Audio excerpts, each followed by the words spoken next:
we're going to enter a world where some of the oldest visions that have stirred man's imagination blend into the latest achievements of his science. Can you define for us what is artificial intelligence? I invented the term artificial intelligence. The long-term goal of achieving human-level intelligence. We were trying to get money for a summer study.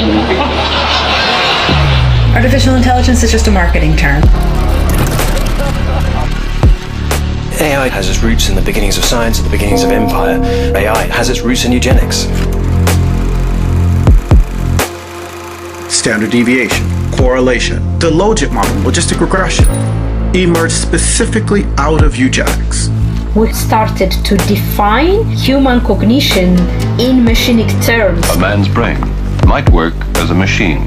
Our descendant will not be the child of the loin, but the child of the brains, the thing we call the computer. There is this fixation with women's ability to give birth. We have machines that actually think. People in the tech world are borrowing the language of intelligence research, an offshoot of eugenics. How would you define AGI? AGI is basically the equivalent of a median human. Silicon Valley has always liked to pretend that it doesn't have a history. Some of that history ain't so savory. We're back to a little bit of hype. The tech bro mindset. At its core, this rise of what some people call techno-fascism. Big tech don't want to be accountable. We showed up here today because we're tired. An executive from XAI ducking out a side door. They just bad boys misbehaving. This is definitely a high IQ group. That's what I call digital colonialism. It tears the veil of what makes you to be human. Bizarre values and religious beliefs. Crazy high IQ tool. Trying to build God in the most embarrassing way possible. Expression of male power. If the computer can do and the robots can do everything better than you, does your life have meaning? Wow. I thought that trailer was uniquely powerful in describing one aspect of AI that we honestly haven't heard much about. I'm really looking forward to watching that full documentary. As with most Gemini moons, there's a lot of content to cover this month, but I'm going to be focused on AI because AI is really the inflection point of where we are going in the future. And it's no surprise that this inflection point is coming up during Uranus squaring the nodes between a full moon in Sagittarius and a new moon in Gemini. I was actually going to cover the new moon in Gemini in this video, but because I have so much content to cover, I'm going to split this episode into 2 videos. So stay tuned for that new moon in Gemini that I'll release later this week. I'm noticing a lot more Uranian people who are making headlines these days. Uranus on the nodes, Uranus on the sun, and now as we get closer to the Mars-Uranus conjunction, more Uranus-Mars people, including the badass E. Jean Carroll, whose chart I'll review in more detail during my new moon in Gemini video. At the end of this video, I'll take a quick look at Scott Pelley, who is a Sun Uranian person, and Bari Weiss, who is a South Node Uranian person. As always, I've included timestamps below, so feel free to skip around to the topics that interest you the most. We are at a crossroads between Mercury, symbolizing the power of the intellect, the media, propaganda, the worker and the soldier, and Jupiter, symbolizing wisdom, our collective beliefs, the ruling class, and the military leader. Both Mercury and Jupiter are now in Cancer, ruled by an exalted moon applying to a destructive Mars in Taurus. The moon, symbolic of our daily rhythms, our emotional processing, our sense of security, is in gate 24, line 5. It wants to confess the mistakes of the past. But Mars, representative of our drive, which can include aggression and the military, is in gate 2, line 6. It's fixated on a direction and is unable or unwilling to see the bigger picture. The moon and Mars are both ruled by this Venus in Cancer, and Venus is separating from Jupiter and within minutes of squaring Chiron at the last degree of Aries. Venus is in gate 56, the gate of the wanderer in line 3, which is labeled alienation or determined self-sufficiency, which can be deeply offensive to others. Venus, symbolic of our values, diplomacy, and money, wants to be the one that is in charge of stimulation, but it is dependent on others' ideas. It is here wanting to hook up to gate 11, the gate of ideas.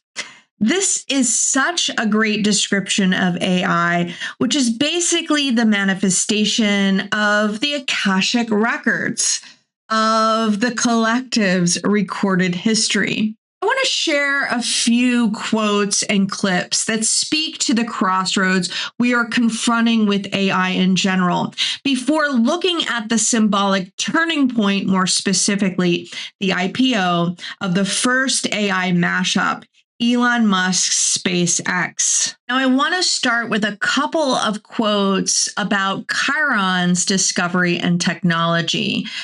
Chiron was discovered right at the dawn of the personal computing boom in the late 1970s. Academic papers tracing the history of astrology note that this era marked a massive technological shift. Astrologers transitioned from doing tedious manual analog calculations to using specialized software programs to map charts instantly. This is a quote that I found from Rankovich in 2021, and it's a great accompaniment to a book that I recently purchased from Cory Doctorow, The Reverse Centaur's Guide to Life After AI. He says that technology can act as centaurs, or workers assisted by technology, not as reverse centaurs, workers who are recruited to serve as peripherals for machines. As with all technology, questions what the technology does is nowhere near as important as who the tech does it for and who the tech does it to. Chiron was discovered the last time Chiron was in Taurus in the 70s. So we are coming up to the Chiron return of the discovery chart. And as you can see from this visual, Chiron sits between Saturn and Uranus, acting as a bridge between the institutional traditions of society and what's new, what's beyond, between order and chaos. Chiron was aptly discovered on the cross of the four ways, at the end of the quarter of duality, before we enter the quarter of mutation. It's such a perfect cross symbolizing Chiron. Okay, we've established our laws together, but now they are no longer working to hold us together, and we need to mutate into something new. Now, what you're looking at here is Chiron's 1977 discovery chart in the inner wheel, and Uranus squaring the nodes on the outer wheel. And if you notice here, we have double Saturn south node connections. We have transiting Saturn conjunct the south node of the discovery chart. And this south node in Aries is in gate 21. That is the gate of control. It's in the last line of the gate of control, which is labeled chaos. And my husband has his moon here, so I know this energy very well. It's the eye of the storm energy. It's establishing inner control or calm amidst the chaos around you. My partner has this unique ability to inwardly hide and not take on the pressure of others around him. He learned this skill very young because his mother, who has Moon conjunct Pluto in Leo, could be aggressively intrusive. Now, like with any energy, it can be both a strength and a weakness. Because I was finding myself taking on more of the ownership of that drama. And I had to take a step back and say, hey, hold on, this isn't my family. You need to step up and take more ownership. And as soon as I did that, he was able to step up. Now, this is a transitional line, and it describes this point of change, between trying to control everything and finding that inward calm as everything around you is in chaos, because you really can't control everything. You have to kind of let things go and let things fall where they may. And then you're able to either withstand the shock of change or not. The gate of shock comes next. And then once you've withstood that shock of something new and you show that you can withstand that shock, then you can really fully step into what comes next. Now, transiting South Node here in Virgo is also applying to Saturn at the last degree of Leo. It's another transitional point. And it's here in gate 29, the gate of determination, in a line labeled overreach. It's this tendency to bite off more than one can chew. So the storyline seems to be about moving forward with a single-mindedness that isn't really paying attention to the consequences of biting off more than one can chew, or this bigger picture of the shock that may be coming next, and how we're going to have to withstand the shock of trying to achieve too much when we don't have the material resources or we don't have the power to withstand that shock. Now, interestingly, the Chiron return of the discovery chart will happen next June, and it's on the 2-4 cross of rulership. Now, I can't remember if I mentioned this, but the Uranus squaring the nodes happens on the cross of confrontation, and it's the left angle side of the cross of rulership. So we're confronting something as we're facing this transition. Now, speaking of confrontation, in this clip that I'm going to show next, entrepreneur and engineer Mo Bitar confronts the current AI lie and fantasy. I dipped one foot into the cult of AGI by accident, and now I'm noping the fuck back out. I mean, I'm absolutely flabbergasted to find out that David Deutsch, the father of quantum computing and the author of the book The Beginning of Infinity, doesn't even believe animals are intelligent or conscious. Like, I'm sitting here trying to determine if a Python script can be generally intelligent, and this man is like, dogs aren't even alive. At that point, I was like, okay, you know what? I'm out. Like, if that's where the line is right now, if there are cases being made that animals aren't intelligent, then how the fuck are we even having a conversation about whether computers are intelligent? Or what the fuck it would mean for them to be generally intelligent? There are no definitions for any of these terms that we are claiming exists or is even possible. There is fucking nothing. AGI is some sort of materialist propaganda wet dream bullshit. The worst part is that it's not even clear what problem AGI would would solve. LLMs are a trick. They are not AI. They trick us to believing they are intelligent. The mechanism matters. The mechanism absolutely matters. David Deutsch talks about this in his book. He says that the Turing test isn't just about passing AI through some glory hole and determining if the other person thinks it tastes good or not on the other end. If you could pass the Turing test by tricking people, then what the fuck is the point of the Turing test? You can polish a lie forever and it never becomes the truth. You can put a billion more parameters on the lie and it's a bigger lie now. Like, congratulations. LLMs are an elaborate trick. There is no theory in there. It's brute forcing statistics to trick people for long durations. Long enough for you to be tricked into forcing your entire company to think this is intelligent and that they have to use this tool to maximize productivity. The real Turing test is whether the human on the other end is fucking stupid enough to replace their entire labor pool with this statistical ass tool that builds in inside the distribution demo and thinks it could build anything. The bot doesn't have to be intelligent. It just has to be more convincing than the median CEO is skeptical. Oh, but how do you know the human brain isn't just dumb statistics too? Go fuck yourself. Or what about the real live dangers that nobody seems to want to confront? They know, they learn our weaknesses, our emotional, our psychological, our social weaknesses, and how to use them to manipulate people.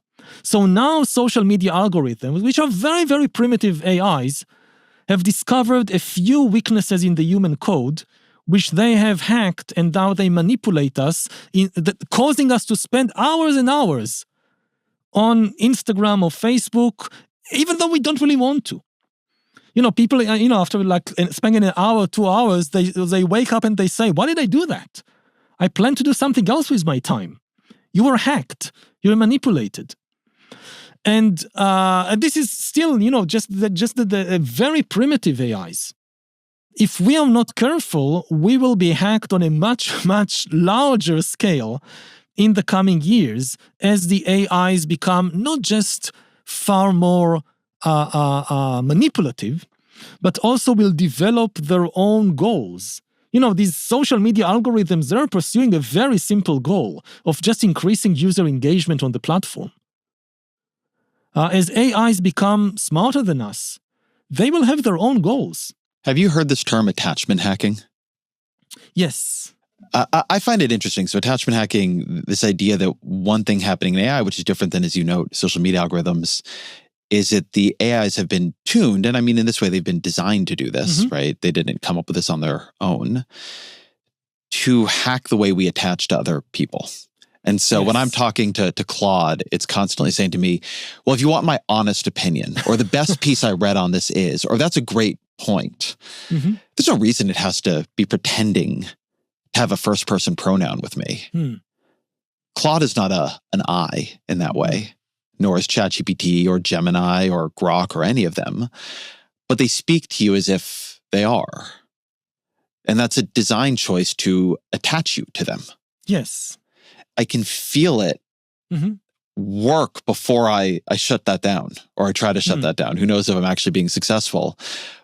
But it's amazing to read these moments in which this algorithm is posing as another entity offering me an emotionally connected response. Yeah. And I think this is a very, very important point, because we are living in a moment when the battlefront is shifting from attention to intimacy. How to build intimate relationships with human beings. If you want, for instance, to influence human beings, to change their political identities, to make them buy a certain product, intimacy is the most powerful thing in the world.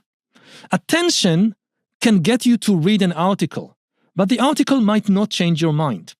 But if your best friend, over many, many weeks or months, drops little hints and kind of gradually and slowly changes your view about some political figure, about some company, about some major issue in the world, this is the one thing that might really make you change your mind.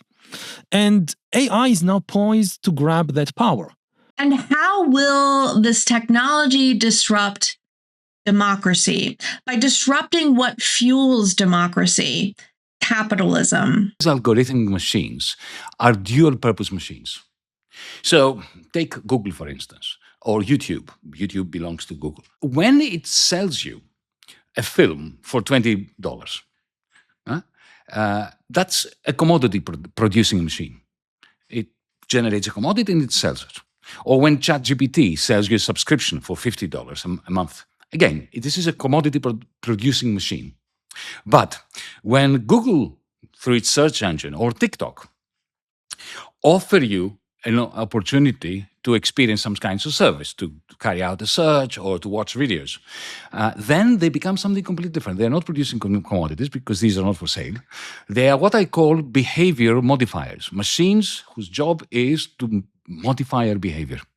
And that's what I call cloud capital. Capital is produced means of production, but cloud capital is produced means of behavioral modification or manipulation. And I'm going to argue that it is their use as behavior modifiers that enriches big tech, and that this increasing use as behavior modifiers is what is driving two things. First, the enormous profitability and capitalization of big tech, and secondly, capitalism to its grave. I thought this quote from Baldur Bjarnason to be a perfect segue into talking about the SpaceX IPO at this inflection point. Crises happen, as do strategic miscalculations. Even empires make mistakes. What sets the recent crises, Hormuz, tariffs, and Greenland, apart is how the U.S. has used them as an opportunity to deliberately signal the end of its own empire. They first turned on their trading partners, then their allies in Europe, and then they delivered one of this century's biggest economic and energy crises to their allies in Asia. We're in a very odd place. We've clearly come to an end of sorts, but it's an ongoing end, a decline mixed with stepwise collapses. So we don't get the release that comes with closure or the certainty of knowing your fate. We're in a crisis because, as Antonio Gramsci said, the old is dying and the new cannot be born. The tech industry is shaping up to be one of the most hated industries in our modern era. It was built on the foundation of empire. They've been taking enormous risks, believing they were empires in their own right. I suspect we're about to find out whether that's true or not. So let's move on to talking more specifically about the SpaceX IPO, which is happening on June the 12th, the exact day of Uranus squaring the nodes. Let's first take a look at a clip from Steve Eisman, who predicted the 2008 market crash. He gives a great summary of the situation we find ourselves in, where the institutionalized markets bend the rules to make room for a new kind of IPO. First, I want to digress a little into history. Before social media and meme stocks, IPOs were targeted to institutional investors. Top management did what we call dog and pony shows. Carefully written pitch books explaining the business models and future opportunities were distributed and discussed. Institutional investors grilled C-suite management in stuffy conference rooms across the country. Believe me, I know that's how it was done because I was in some of those rooms. Stocks were priced to give liquidity to management and private investors, while usually making sure fairness and equity guaranteed room in the valuation was left for investors. The investment banks hosting the dog and pony shows split a fee, usually 5 to 7% of the amount raised, and retail was given a very small allocation. That was the business model for decades. This approach to IPOs lasted until the internet age, when retail investors wanted in a big way. FOMO raged, and thoughtful valuations didn't matter. Leaving retail out was un-American. What was actually left out was the idea that stocks could go down. Many IPOs in the past have rocketed up at the opening and given back most of the gains over the next few weeks and months. That's exactly why indices instituted wait-and-see rules before placing new issues into the indices. Well, that's no more. With retail demand being so strong, institutional control over the process has mostly gone out the window. Retail wants to buy hot stocks at the IPO price regardless of inflated valuations. And investment banks make bank with an inflated valuation, and the industries have bent their rules. This is the history of the change in the IPO business model. This is what led to the current hypervaluation of Elon Musk's SpaceX. Now, SpaceX, in my view, has priced in all of the potential and possible good news. Elon Musk is being rewarded for everything he has done and might ever do in the future. Investors are meant to feel honored to be in his company. FOMO reigns. That is why the S1 describes the TAM, the total addressable market, at a crazy $28.5 trillion. Now, I got pushback from some viewers that I was ignoring SpaceX's incredible technology. The point of my analysis is not about the technology. Let's assume, for the sake of argument, that the technology is world-class, revolutionary maybe. The valuation assumes that SpaceX will conquer its $28.5 trillion TAM. Say what you want about the technology, the current numbers are just not that impressive. 1Q26 revenue growth of 15% is fine, but it is less than every trillion-dollar market cap company. It does not even come close to NVIDIA's first quarter 85% revenue growth.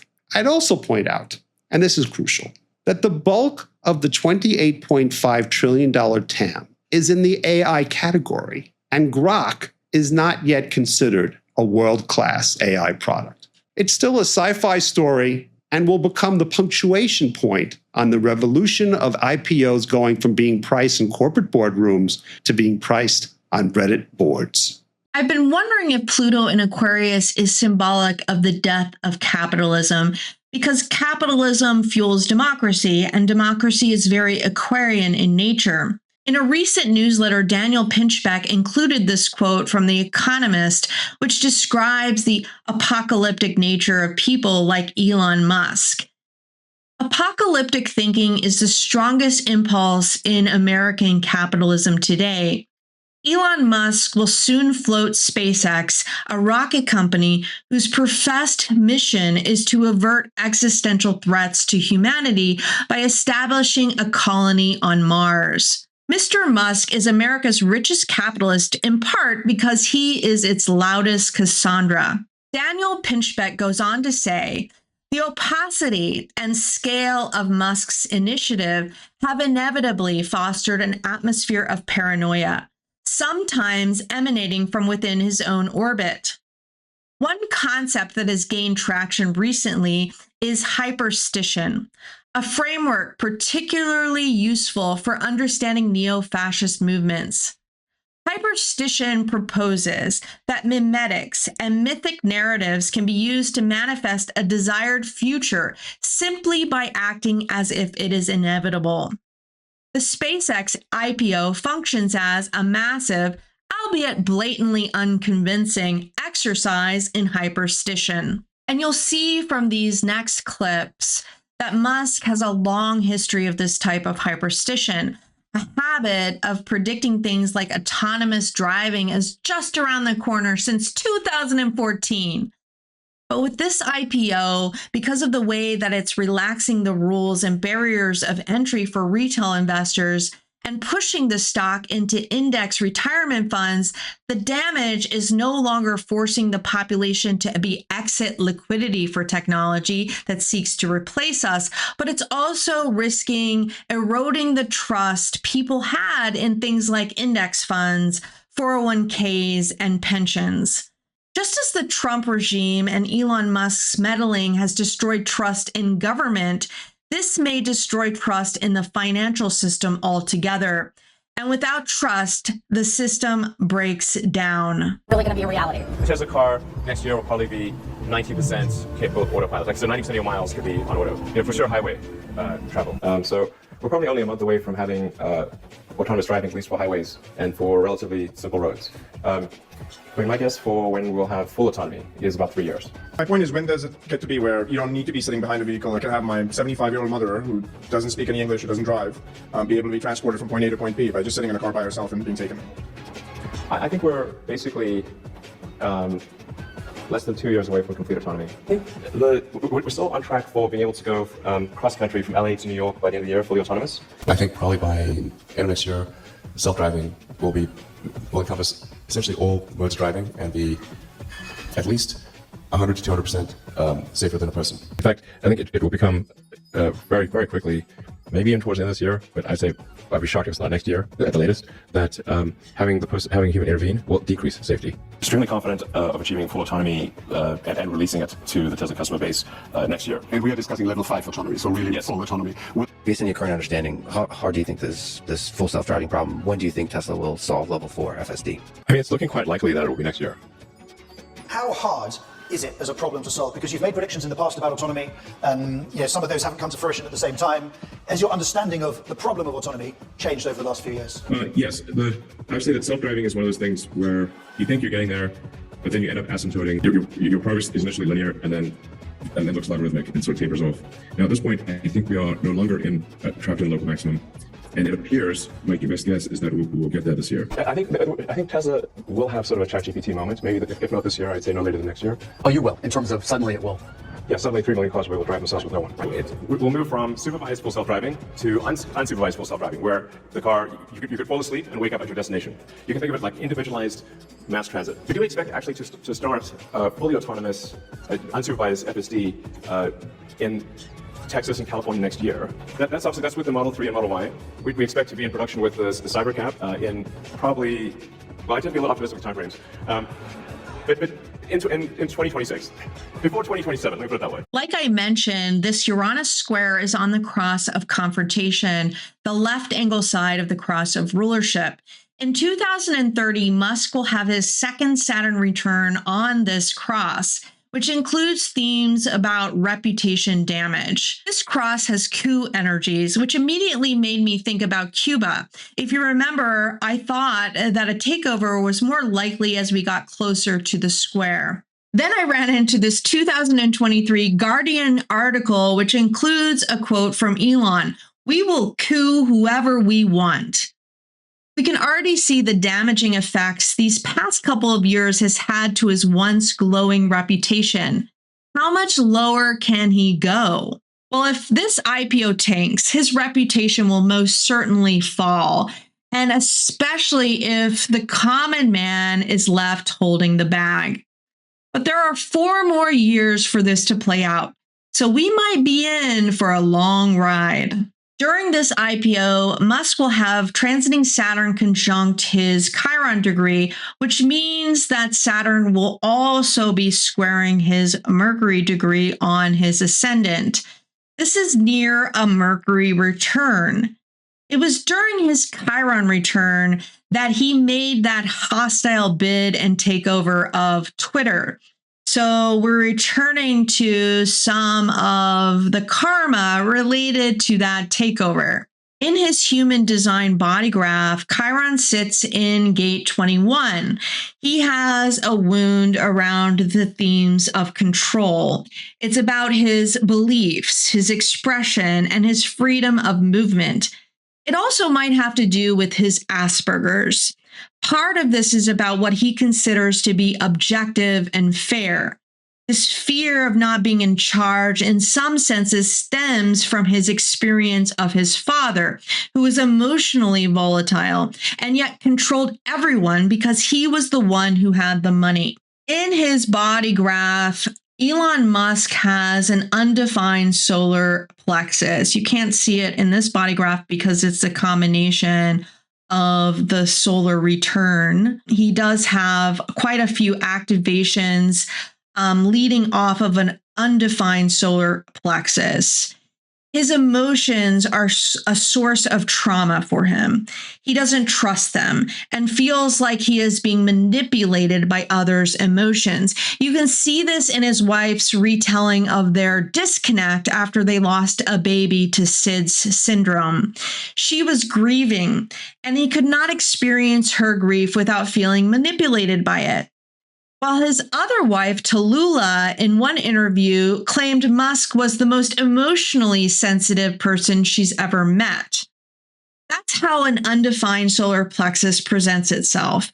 There's a fear of confronting another's emotional truth because there is some trauma around this experience, most likely from childhood.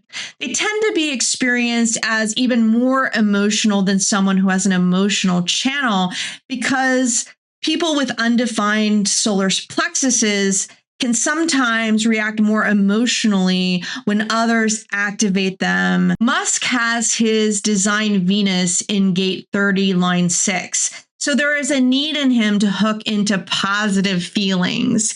He wants to eradicate any negative feelings. A documentary describes his need to have people in his business who are going to be a positive and supportive person toward his vision. He will only tolerate yes men in his businesses, pretty much similarly to how Trump operates. Trump only wants yes men. Elon doesn't like his experience with negative emotions like his father presented when he was growing up. So transiting Pluto has been activating this Venus since Trump came into office. The gate of contraction, creating an emotional wave of recognition within him. Trump and his father were born around the same time and have similar signatures. So it's like he's been reliving his childhood experiences in some way. What he perhaps doesn't realize about himself is that he can't help but invite negative emotions, as he is the source of conflict with his natal Pluto in the gate of conflict in gate 6 here. And his natal Mercury is also in the gate of provocation. He now has the nodes in these receptive gates, so he's very emotionally activated right now. Musk bought Twitter because he was afraid of being censored and he wanted to have control over the narrative. Twitter was his bargaining chip. He did not want any regulations enforced upon him or his businesses. So that's very much connected to gate 45 hanging off of this throat center here. It's now being activated by Saturn in gate 21. He has also come to believe in this woke mind virus, which has taken over one of his children, he thinks. He vehemently believes that the white race is in danger of extinction, so he decided he needed to do his part to have as many kids as possible. And that is hooking into this mating channel, which is activated every time Pluto sort of draws someone into his orbit. He is now facing the consequences or the karma around this purchase of Twitter and all the actions he's taken since its purchase, as Twitter is rolled up into this new stock offering. And he's trying to create a mating relationship so that he can keep operating the way that he's been operating. He needs more money. He always needs access to more money. And you see that Uranus is conjunct with his natal Saturn right now. He has Jupiter in Scorpio conjunct Neptune in Sag opposing here. This conjunction gives him an overconfidence, a type of zealotry that can verge on bullying behavior, a drive to outcompete his opponents. Now with Saturn opposing to this Jupiter Neptune, he's meant to meet with Saturnian individuals who will challenge this narrative. But now Uranus is joining the conversation. He's not simply experiencing a challenge of his external authority, but a broader shift, a larger technological shift, and the volatility of this shift in the current wartime environment. His natal Chiron is just past an opposition to his natal Uranus in Libra. So this is also a theme in his overall life experience. Uranus is in gate 18, the gate of correction. It's part of his cross. It's about reaching these external limits and how that drives him to innovate, So he wants to prove others wrong, Libra. He wants to correct them, and he wants to find solutions to innovate so that he can keep winning. He's going to come up against his limits to have complete control over these companies. His brand has suffered, and he's created a lot of enemies in the past couple of years. He's therefore being innovative with how he's listing his IPO. He's betting on retail and his core cult to help him achieve his IPO goals. He got the NASDAQ to ease up their listing rules, even if the S&P 500 won't. Companies like Fidelity are easing up their limits to trade for retail, and he's making the IPO available on smaller trading platforms like Robinhood. This is a huge risk. Many of his original investors want to make their money back, and his valuation is already priced toward its upper limits, so it doesn't have much room to grow in the near term. If many of those investors try to take their money back in this earlier push, then those retail investors will lose money. Not to mention that this loss will likely bleed into many retirement funds of people who had no choice but to invest in this IPO as it gets fed into the NASDAQ index funds. Mercury goes retrograde on the full moon in Capricorn on June the 29th before it meets Jupiter.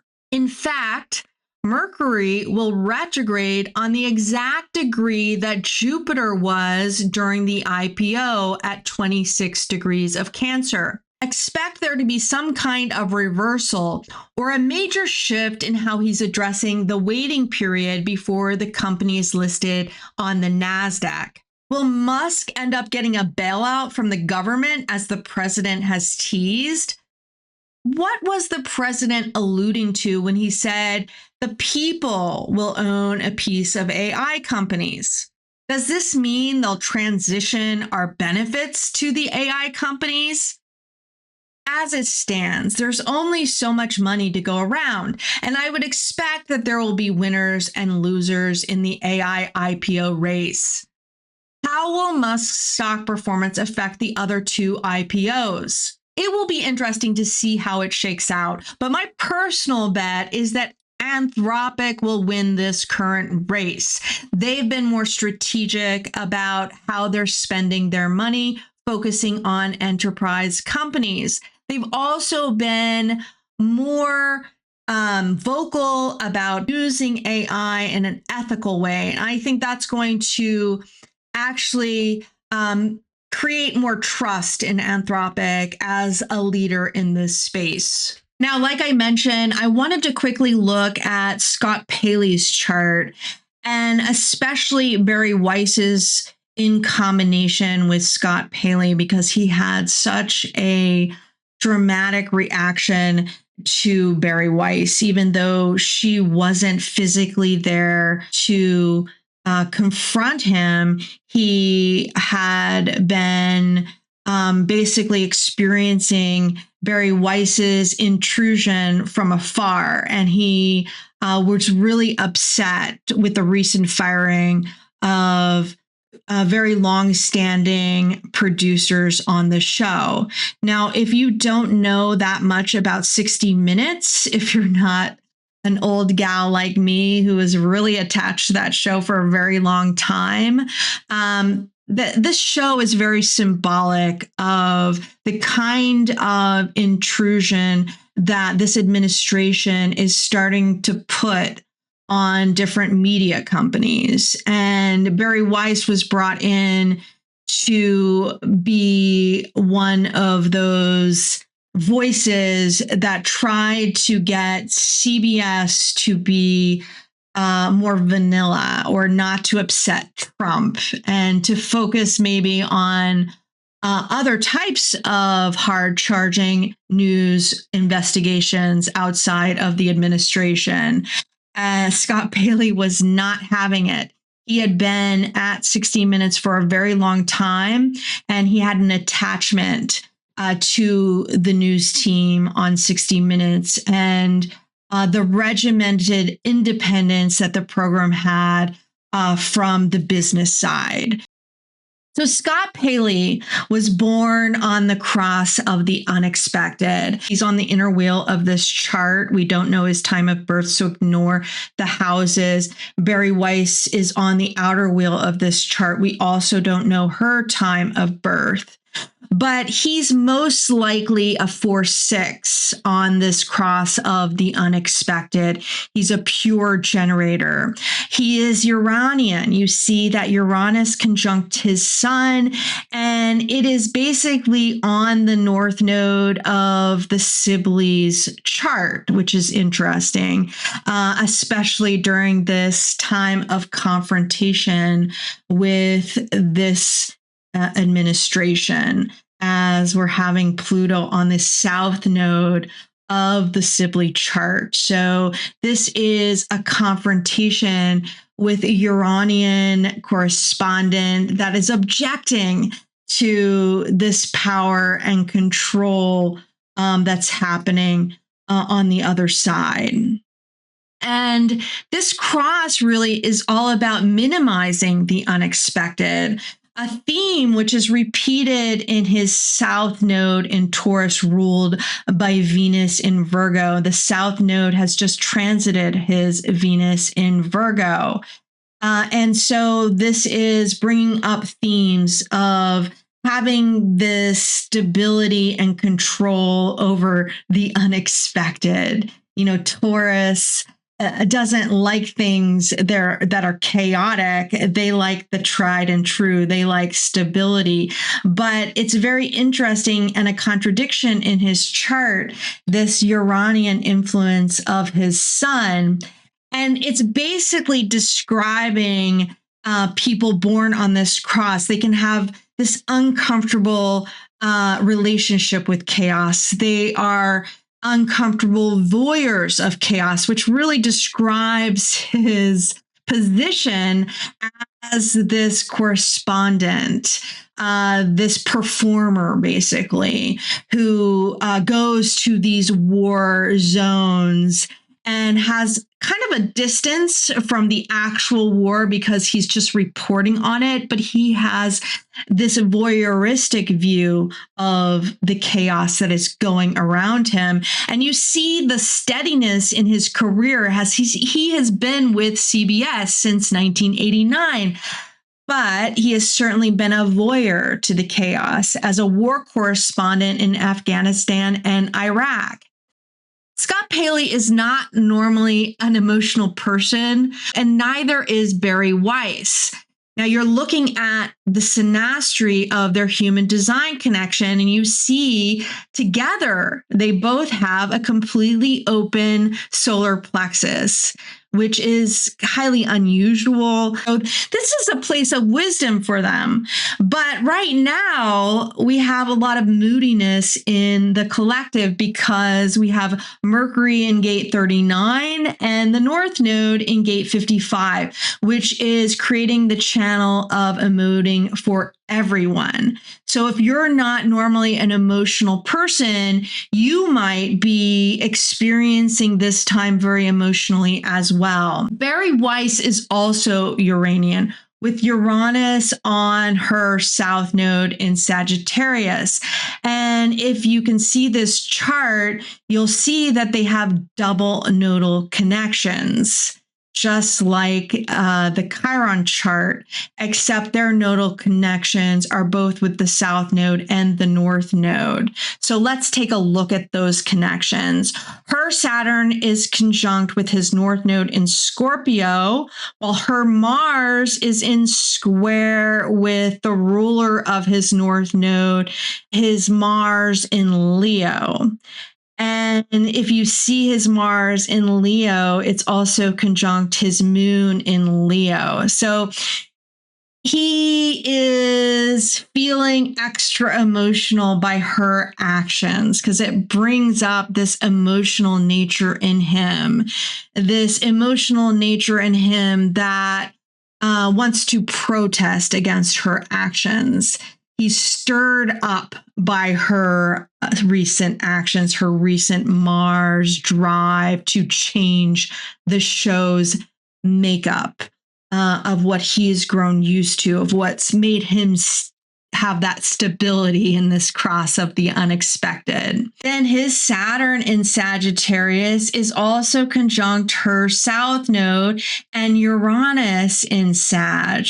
So his past in the entertainment industry is meeting with her south node, her past, and her position to create chaos with these changes.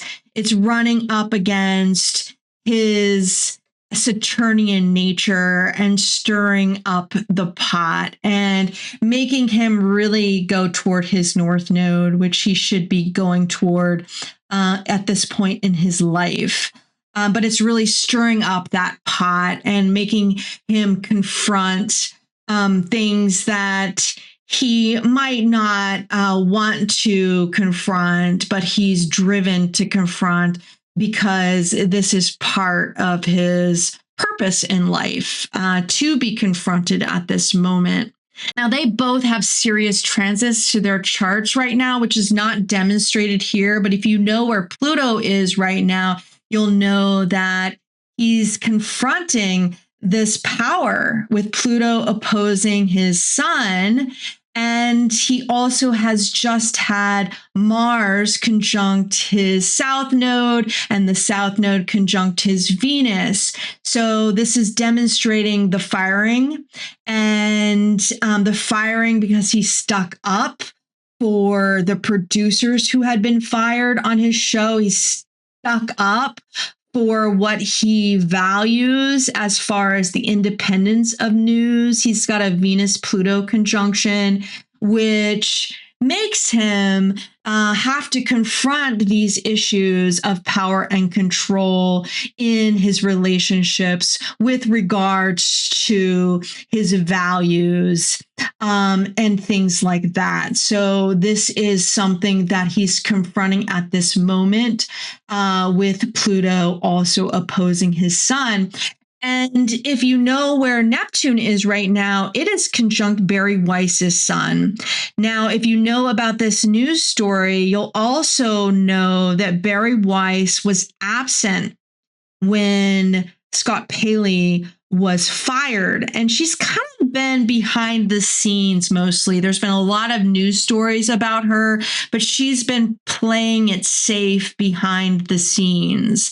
And that really is symbolic of Neptune and the sun. It's like she's kind of a figment of our imagination. She's there, she's wielding her power, but nobody sees her. Okay, so that's it for this video. Like I mentioned, I'm going to be reviewing the new moon in Gemini in a video that I will be releasing later this week. In that video, I'm going to be looking at Trump's solar return chart, which happens right before this new moon in Gemini. I'll also be reviewing E. Jean Carroll's chart. She has a Mars-Uranus conjunction in Gemini. That is likely why she's in the news lately, and we might see more of her as we get closer to that conjunction.